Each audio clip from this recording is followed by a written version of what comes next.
Bonjour à tous. Cette séquence vidéo sera une introduction au transformateur monophasé. Donc on verra une petite introduction, le symbole et la constitution du transformateur monophasé. Le transformateur est un convertisseur alternatif. Donc l'entrée et la sortie du transformateur, c'est une tension alternative qui permet de modifier la valeur efficace d'une tension alternative en maintenant la fréquence et la forme de l'onde inchangées. Donc, vous avez l'entrée, une tension alternative d'une valeur efficace V1. La sortie sera une tension alternative de la même forme et de la même fréquence, mais avec une valeur efficace V2. Les transformateurs sont des machines entièrement statiques.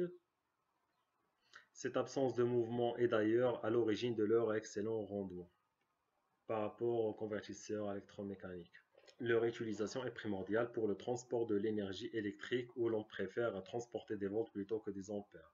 Donc on transporte les volts plutôt que les ampères afin de limiter les pertes de joules dues à la résistance des fils de transport et le réchauffement.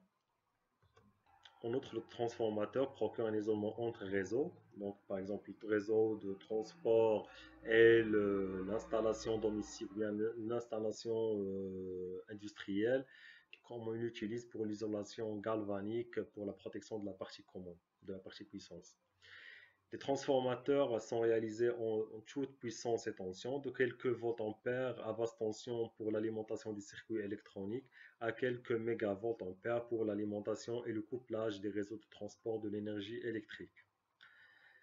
Le transformateur est également utilisé comme adaptateur d'impédance en électronique afin d'optimiser le transport de la puissance du circuit en amont au circuit en aval.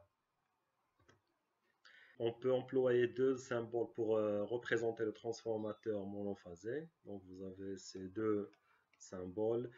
Les trois barres verticales symbolisent le noyau magnétique qui permet à l'énergie magnétique de passer du bobinage primaire, donc le bobinage primaire, au bobinage secondaire.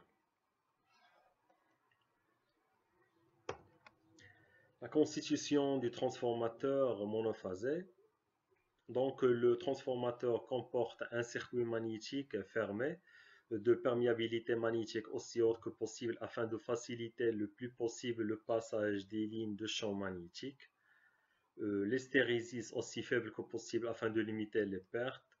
Feuilleté de taux de 0,2 à 0,3 mm d'épaisseur afin de limiter le courant de Foucault. Et une résistance électrique aussi élevée que possible, toujours dans le but d'affaiblir le courant de Foucault. Comprend aussi deux enroulements, donc bobinage primaire et secondaire. Donc le primaire alimenté par un générateur de tension alternatif de tension V1 et comportant N1 spire, donc le nombre de spires du bobinage primaire. Il absorbe le courant I1. Le primaire transforme l'énergie électrocinétique en énergie magnétique, donc il va circuler dans le circuit magnétique du transformateur. Le secondaire, donc ça c'est le secondaire, et ça c'est le primaire.